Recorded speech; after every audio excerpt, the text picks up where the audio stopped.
In this lifetime, Ethan Carter said he wanted to stay by his childhood sweetheart, Lily Moore's side. Without hesitation, I packed my bags and returned to the city. He told me he didn't want to settle down before establishing his career. I immediately agreed to my parents' arrangement to marry someone they introduced to me. Later, he came to me with a condition. If I could help Lily find a job, he would marry me. By then, I was already pregnant, accompanying my husband on a visit to a youth program in Lily's town when I unexpectedly ran into him. At that moment, his eyes turned red. His voice trembled as he questioned me. "Didn't we agree that you would wait for me?" Wait. What a joke. I, the daughter of a well-established and powerful family, was supposed to wait for a man with nothing to his name? Dad, Mom, I plan to return to the city in a week, and I'm willing to marry James Harrison.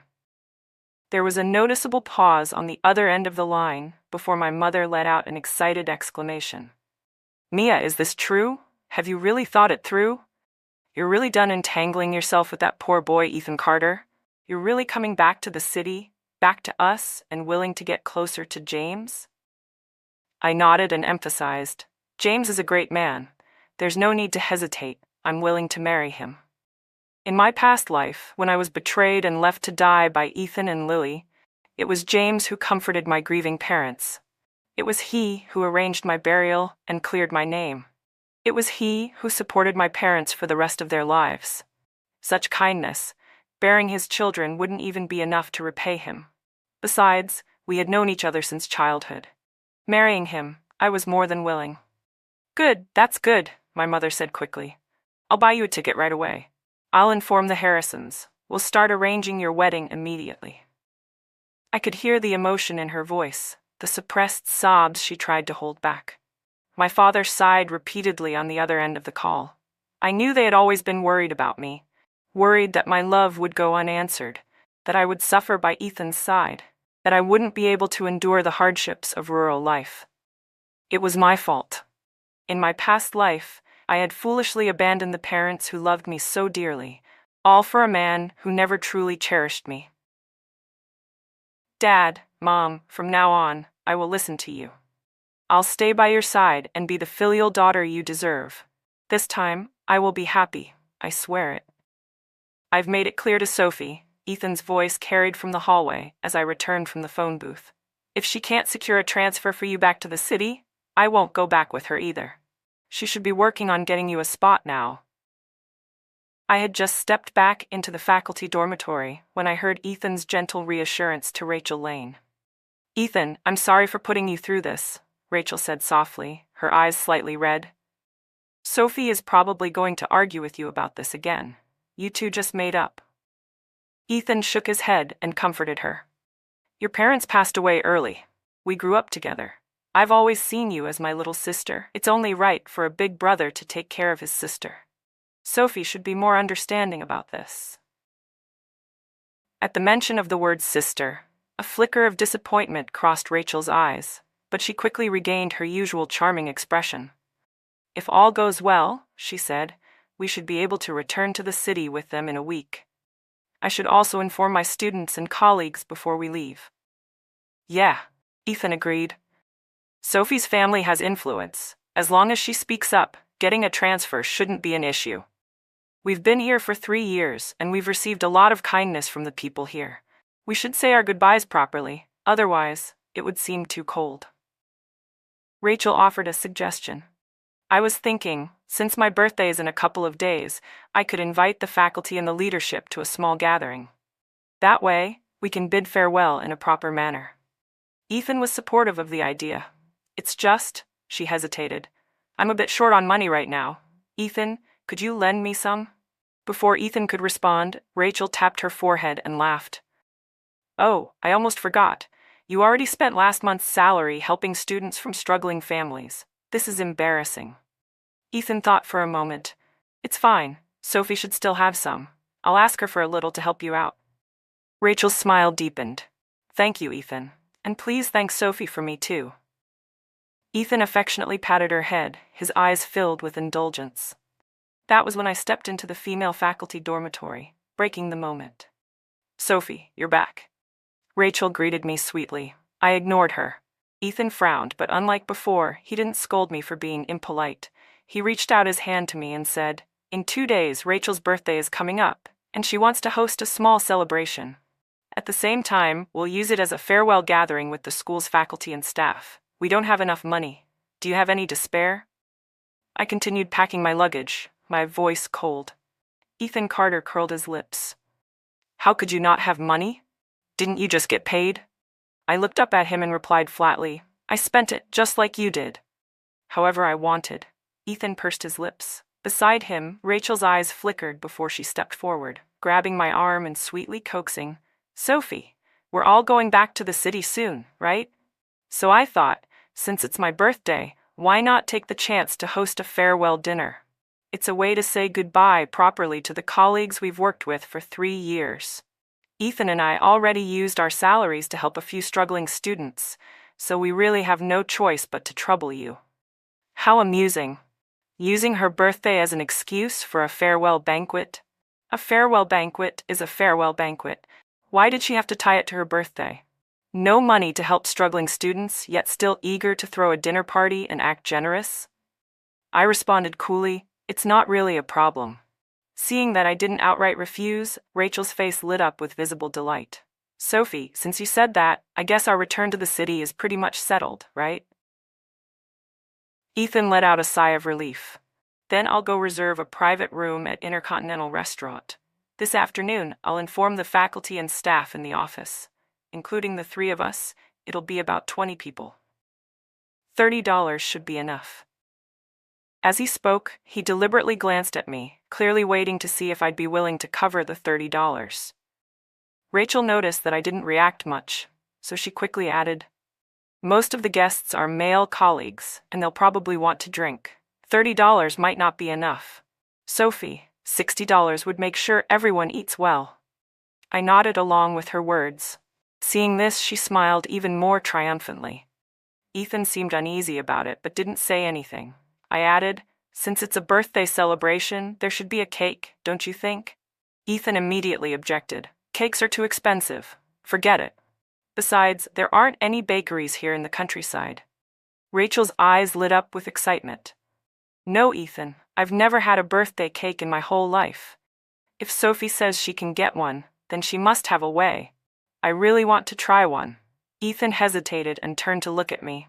I remained expressionless. "Of course I have a way. I had the contact information of a baker in the city. If I called him, he could probably arrange for a cake delivery." Rachel was overjoyed, practically spinning in circles from excitement. Seeing her so happy, Ethan didn't argue further about the cost of the cake or how much it would take to get it delivered from the city to this rural town. Just as he was about to leave the female faculty dormitory, he turned back and said to me in an unusually gentle tone, "It feels like you've matured a lot overnight. I'm really glad to see you treating Rachel this way. I'll talk to my mom soon and arrange for our families to meet as soon as possible." I shook my head. "There's no need." His voice grew serious. "My mom may not think highly of you, but I still hope you can change her opinion. I'll be by your side, and we'll work on this together." I almost laughed. Ethan's mother, illiterate, sickly, and disabled, what right did she have to look down on me? He continued, "Also, talk to your parents. When they meet my mom, they should try to be humble. That way, both families can sit down and have a proper discussion about our marriage." My parents had been upright revolutionaries their entire lives, never bowing to anyone. Why would they need to lower themselves in front of Ethan Carter's mother? That afternoon, when I arrived at the office, Ethan had already announced the farewell gathering to everyone. The faculty members looked excited about it, and Rachel eagerly urged me to use the school's public telephone booth to call the city bakery. I didn't disappoint her. During the break, I contacted the baker and ordered the largest cake available, enough for 20 people. I instructed them to decorate it as extravagantly as possible, to include candles and disposable plates, and to write on it, "Happy 23rd birthday, Rachel." "And I also want one of those little music boxes that plays the happy birthday song," I added. "Have it delivered to Intercontinental State-owned restaurant on Mulberry Street, Honghu Town, at 6:30 p.m. Just let the front desk staff know, and someone will come out to pick up the cake." Rachel stood beside me, listening to the list of requests I was giving the baker, her face full of excitement. When I finally hung up the phone, she grabbed my hand, her eyes slightly red. "Sophie, you're truly the best. This birthday party is going to be absolutely perfect." I didn't respond, letting her bask in her emotions alone. "Sophie, after you marry Ethan, could you introduce me to a good match, too? That rich older brother from your family? Does he have a girlfriend? I heard his family has been in the military for generations. If there's a chance, I'd love to see you every day." I curled my lips into a smirk. Where did she get the audacity? Just then, the class bell rang, and we each went to our respective classrooms. 2 days later, on Rachel's birthday, she took the day off from school despite it being the middle of the semester. She went to the county town to buy a new dress, got her hair done, and even put on makeup. At 6:30 p.m., a group of us walked out of the school together and saw her standing at the restaurant entrance greeting guests. When she saw the faculty leaders, she enthusiastically welcomed them. "You look lovely. Happy birthday." Some thoughtful female colleagues even brought her small gifts. Rachel accepted them with a bright smile, unable to contain her delight. A large group of us filed into the restaurant. Ethan took charge like the host, calling the waitstaff to bring out the dishes. Plates of chicken, duck, and fish were served alongside steaming bowls of soup. The room was lively, filled with laughter and conversation as everyone enjoyed the meal. Rachel and Ethan played the central roles, leading the atmosphere while the others chimed in to keep the energy up. They celebrated Rachel's birthday while also announcing their impending departure from the school. The small private dining room buzzed with excitement. I sat quietly among them, focusing on my food while waiting for the show to unfold. Sitting beside me, Mr. Zhao, one of the teachers, leaned in and muttered, "After all those fights with Ethan, he's still so close to Rachel. Have you given in? Are you planning to spend the rest of your life stuck in this 3-person arrangement?"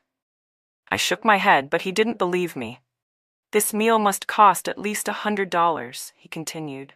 "Rachel spends all her money on flashy outfits. She definitely couldn't afford it. Ethan has a sick mother at home. Even if he helps Rachel out occasionally, he wouldn't be able to cover this bill. So after thinking about it, I can only assume it's you. Are you really just letting this slide?" Mr. Zhao was older than me. Years ago, he divorced his wife after discovering she had cheated on him. Ever since, he had seen relationships with a sharp and cynical eye. I figured he was saying this because he didn't want me to end up in the same mess he had. I chuckled. "Don't worry, I'm not stupid." Mr. Zhao raised an eyebrow. "You're not stupid? It's already hard enough for you to bring Ethan back to the city, and now you've got Rachel tagging along too? Who knows if your parents have had to go bow and scrape at the relevant offices just to make arrangements for you?" I lowered my voice. "That won't happen. I'm not that unfilial. Rachel isn't going to the city, and neither is Ethan." Mr. Zhao was stunned. Just then, the door swung open, and a waiter stepped in. "Who ordered a cake from the city?" "The baker's waiting outside." Rachel instantly lit up. "Me.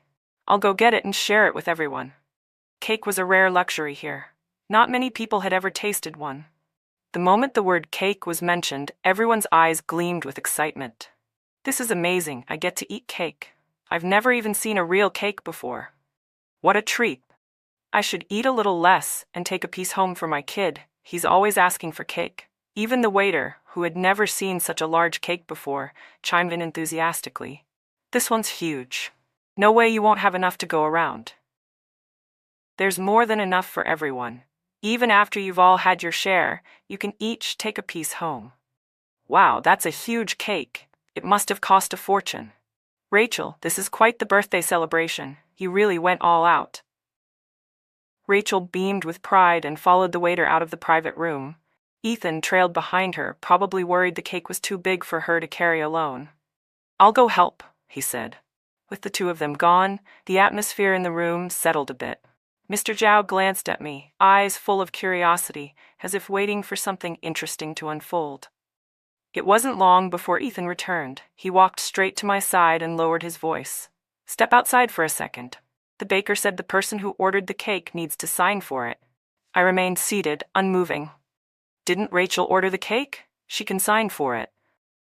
Ethan's expression darkened. But you were the one who called and placed the order. The baker is still waiting. Don't hold things up, just come sign for it. I let out a soft chuckle.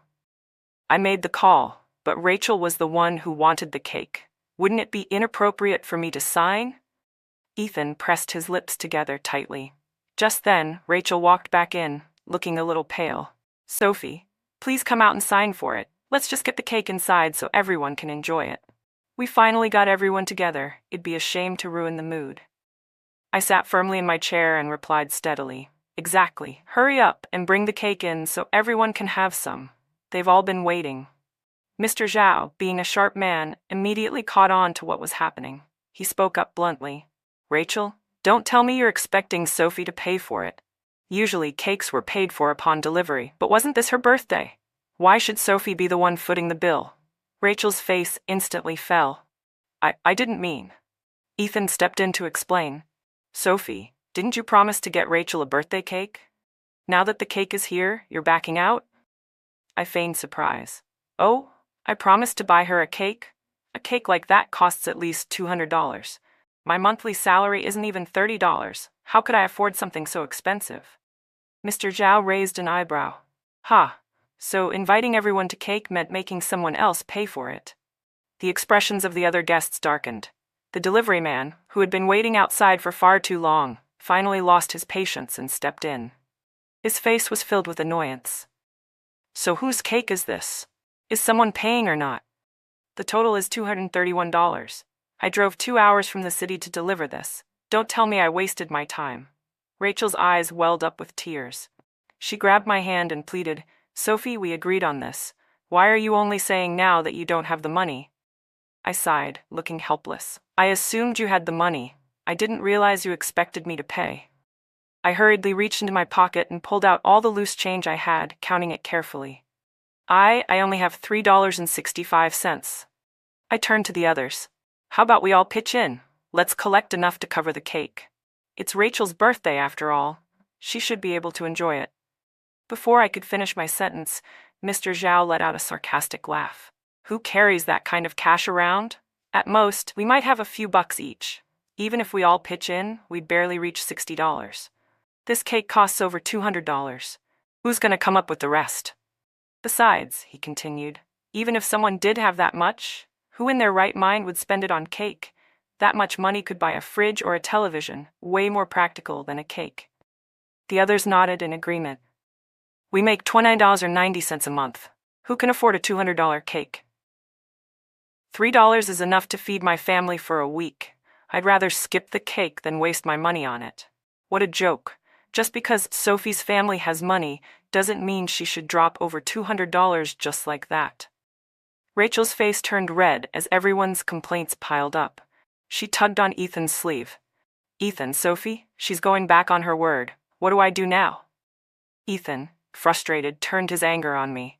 Sophie, if you didn't want to buy the cake, you could have just said so. Now it's already ordered, and the delivery guy needs to be paid. You have to give him the money. Mr. Zhao turned to Ethan Carter. You just said you don't have any money, so what's your plan now? Ethan glared at me fiercely. Sophie, if you don't pay, we're done. You can forget about marrying me in this lifetime. I let out a cold laugh. Break up? Didn't we already break up a long time ago? The moment you refused to go back to the city with me, I considered us over. Ethan froze. What? When did I refuse to go back with you? Rachel quickly jumped in to explain. No. Ethan said that as long as Sophie arranged for me to go to the city too, he'd go with you. I spread my hands. The city transfer spots are limited.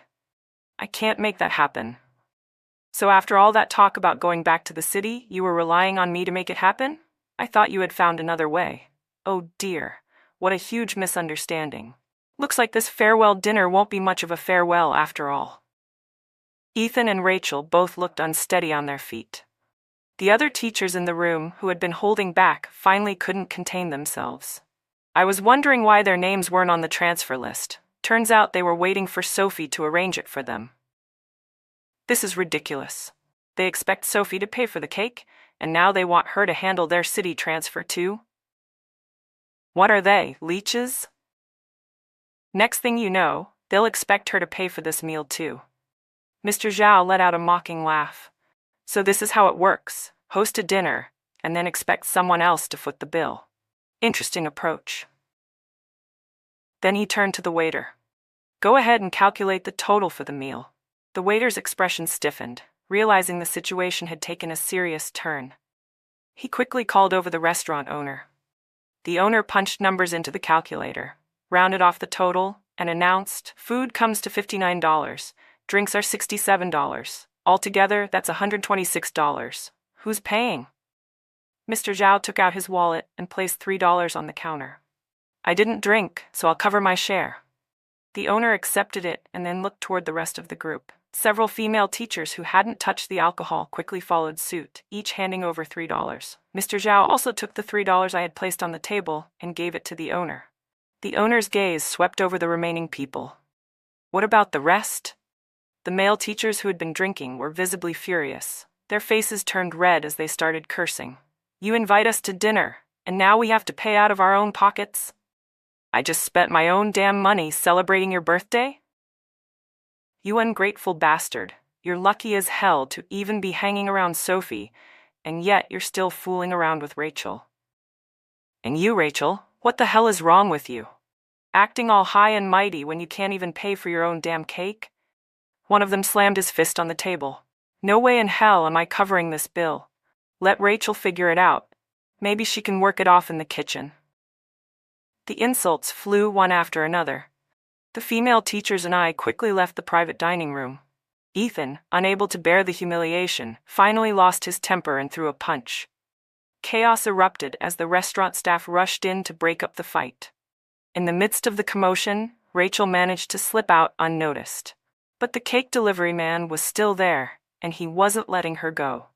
He grabbed her arm, demanding payment. Rachel stammered, I haven't even touched the cake. You can take it back. I don't have any money. The delivery man, enraged, grabbed a plate of unfinished food and hurled it at her. No money, and you're ordering cake? Are you insane?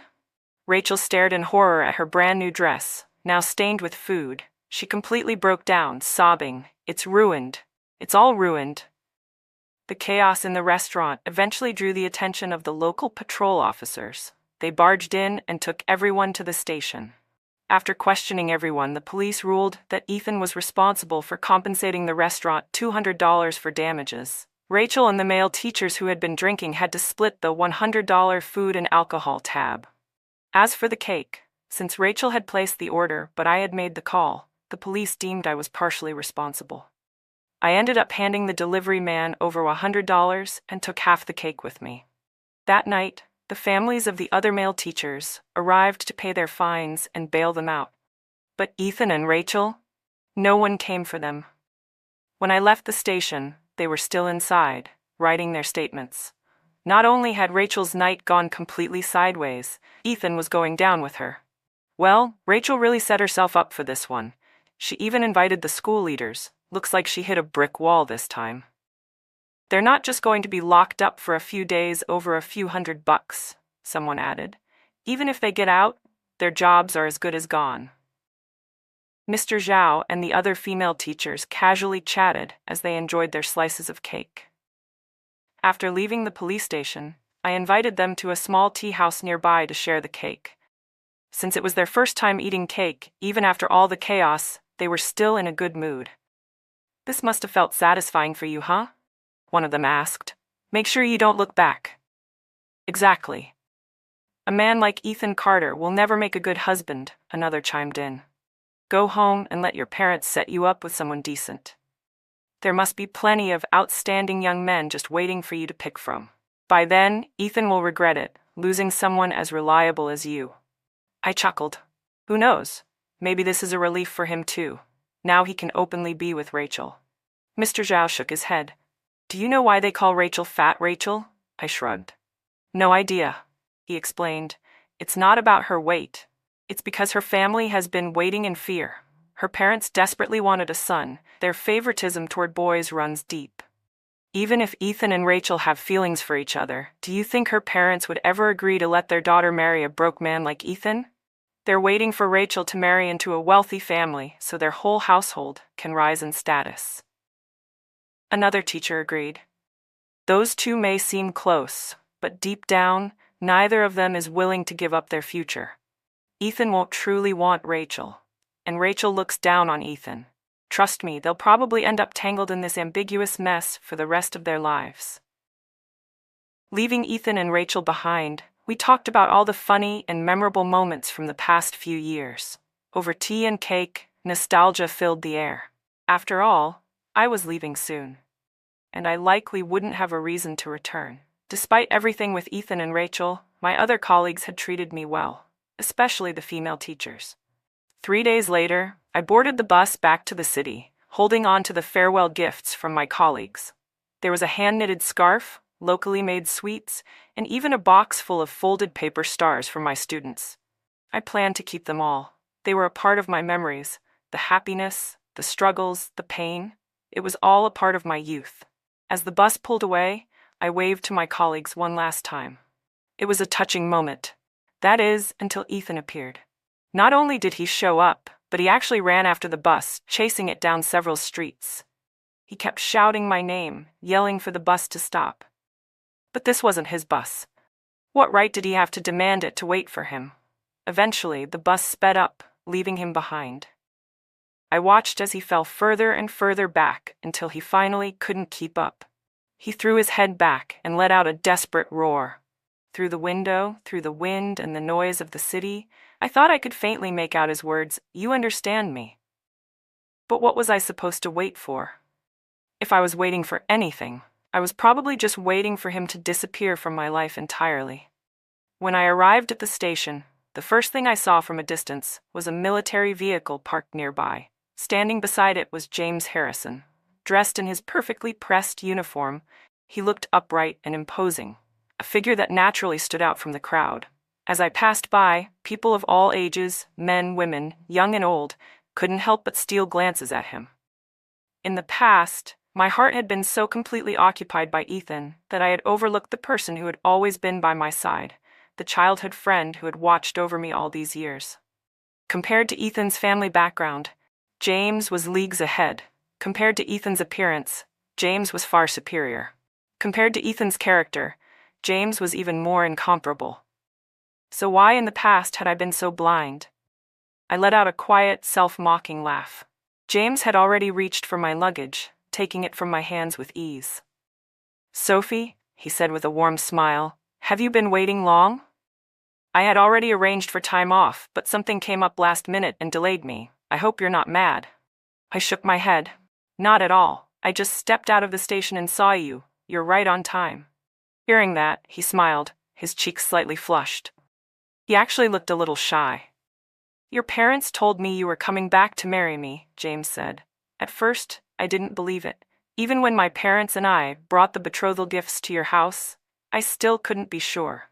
I was afraid you were just acting out of anger." His expression turned serious as he looked at me.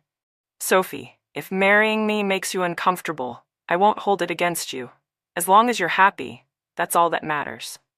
I tilted my head up, catching the glimmer of unshed tears in his eyes. He had always been so considerate, always thinking about me in every way possible. "Do you think you can't make me happy?" "No, of course not," he said quickly.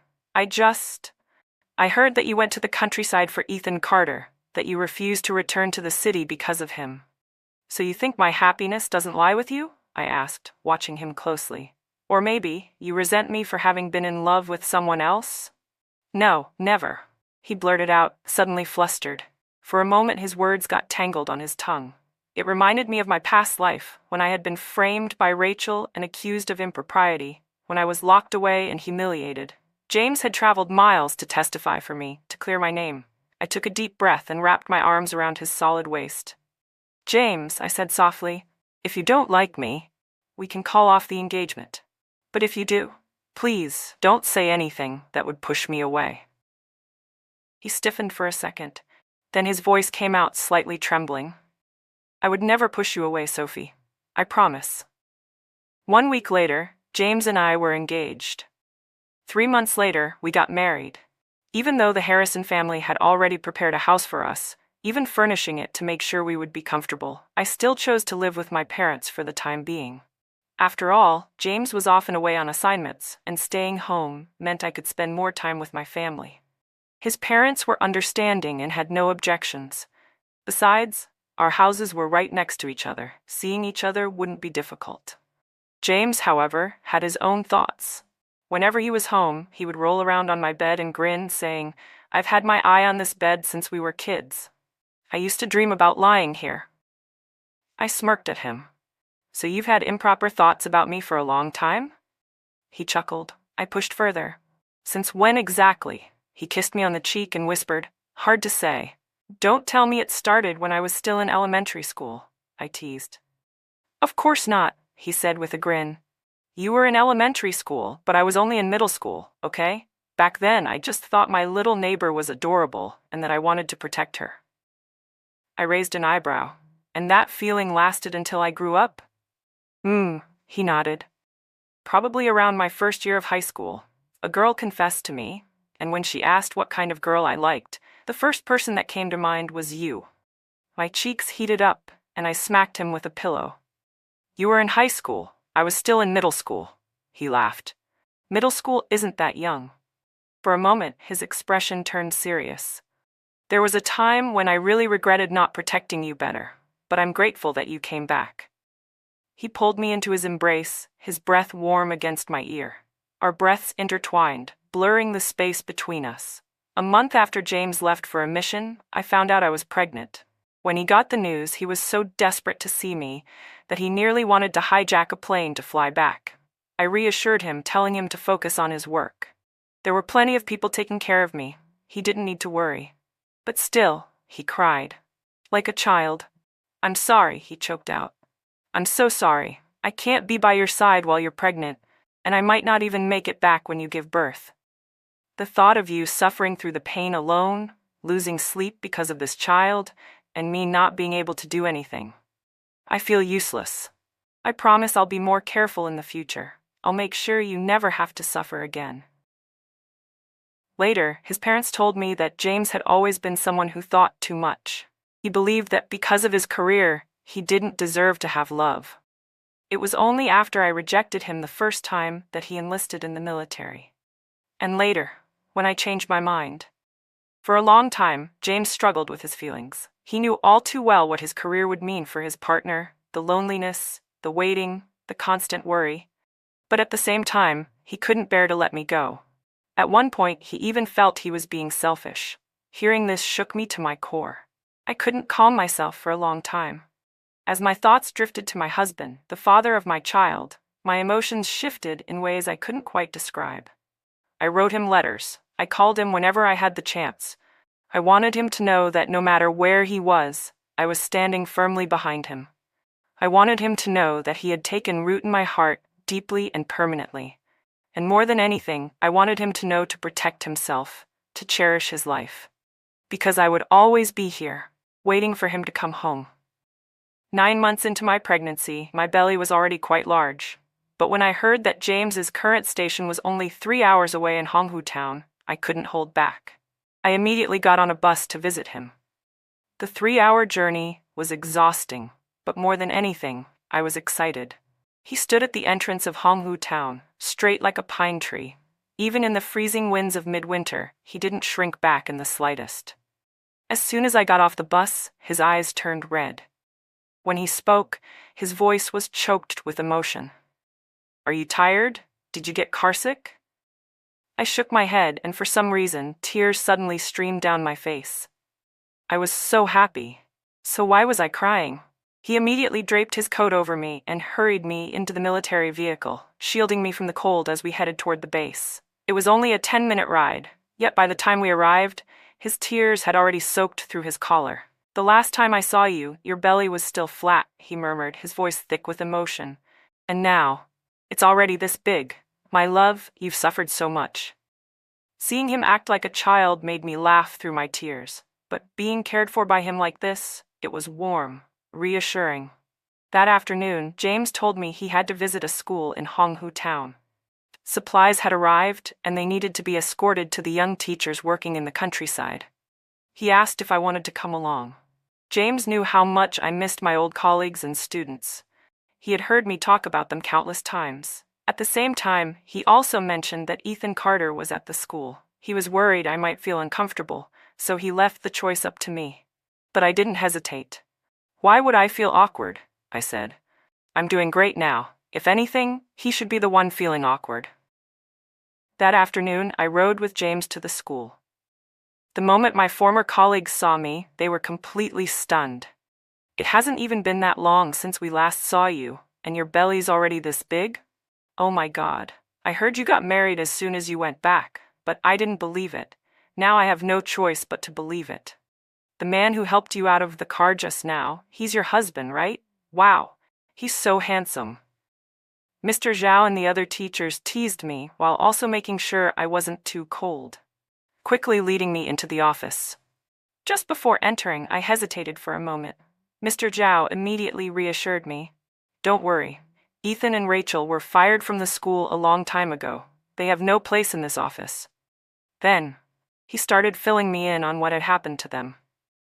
After Ethan hit one of the school leaders, he lost his job the moment he was released from the police station.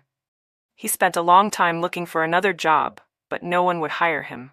In the end, the principal took pity on him and let him work as a janitor at the school. He had been doing it for a year now. He never gave up hope that he could return to being a teacher. So he worked tirelessly, trying to win over the school leaders. At the same time, he was desperate for another chance to go back to the city. He secretly saved up his wages, hoping to use them to bribe the higher-ups. But the school officials weren't interested in his little stash of money. Instead, they encouraged him to send Rachel away, promising him an opportunity in return. And Ethan actually listened to them. By then, Rachel had already started dating a well-off local man and was preparing to marry into his family. But Ethan's actions ruined everything for her. Furious, Rachel demanded compensation from him. Ethan, in turn, promised that as soon as he returned to the city and won me back, he would give Rachel all the money she wanted. He even promised to introduce her to a better match, someone who could truly help her marry into wealth. Rachel was just foolish. After breaking up with her boyfriend, she shamelessly tried to ingratiate herself with the school officials. But after an entire year, Ethan still hadn't managed to return to the city, and Rachel had been publicly beaten 3 times by the wife of one of the school leaders. Realizing that her reputation was beyond saving, Rachel demanded that Ethan marry her, but Ethan had no interest in her whatsoever. Their messy entanglement continued until Rachel ended up pregnant, and she had no idea whose child it was. Ethan wanted her to get an abortion, but just as they were about to go through with it, Rachel's parents found out. They brought an entire group of relatives from their hometown, forcing Ethan to pay up and marry her. Ethan ended up handing over all the wages he had earned that year, and even signed an IOU for several $1,000s in betrothal money.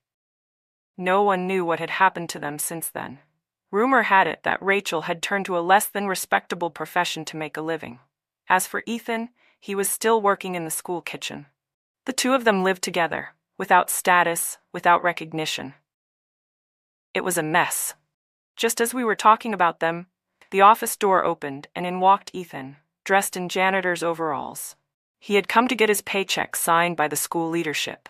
But the moment his eyes landed on me, surrounded by my colleagues, his grip on his paperwork loosened and the documents slipped from his hands. His eyes instantly reddened. "Sophie?" I scoffed, not even bothering to acknowledge him. But he rushed toward me anyway. Mr. Zhao immediately stepped in front of me, shielding me. "What do you think you're doing, Ethan?" he said sharply. "Sophie is a military wife now. Her husband is an officer. Don't you dare entertain any thoughts you shouldn't." Ethan stared at me in a daze. You're married?" His gaze then dropped to my obviously rounded belly and his voice trembled. But you said you'd wait for me. Why didn't you wait for me?" Tears rolled down his face. It was disgusting. Just then, James stepped into the office, having finished his business. Without hesitation, he walked straight toward me. "I just spoke with my team," he said gently. "I've been granted leave. We can go home now." His presence was like a breath of fresh air, instantly clearing away the filth in my sight. I immediately walked up to him. "Okay, let's go," He took my hand and politely bid farewell to Mr. Zhao and the others. Wait. Ethan suddenly called out, his voice desperate. I have something to say to you. James raised an eyebrow and pulled me slightly behind him, his posture protective. What do you need to say to my wife? Standing face to face, James towered over Ethan by a full head. The sharp presence of his military uniform weighed down on the room, making Ethan visibly uneasy. James smirked slightly. If you have something to discuss with Sophie, we won't keep you. Our home is at 56 Camphor Road, Ningzhou. Feel free to visit any time. Ethan's face turned an ugly shade of black. Mr. Zhao and the others gasped in shock. A mansion? James led me out of the office and into the car. Once the door shut, I instinctively reached out and gave him a light slap on the arm. 56 Camphor Road? Isn't that the property assigned to your commanding officer? Why were you bragging just to piss him off? He raised an eyebrow and casually lifted his shoulder, revealing his new insignia. Haven't had the chance to tell you yet. I was just promoted. Pretty impressive, huh? I widened my eyes. Are you serious? What did you do? How did you suddenly become a commander? His lips curled into a smile. This last mission, I was deployed for 8 months. I earned a first-class merit. My breath caught. My hands instinctively reached out to check him over. And sure enough, as I ran my fingers over his chest, I found a hole in his uniform. Lifting the fabric, I saw the twisted, jagged scar beneath it. In that moment, my entire body went hot with emotion. What first-class merit? I bit my lip, my hands trembling as I touched the scar. Who asked you to do that? He sighed. I didn't go out there looking for merit. I was just doing my job. It just happened. Then, as if trying to lighten the mood, he said, Oh, and about 56 Camphor Road, that is our new home. Just got assigned. If you want to move in, we can. If you don't, it's fine too.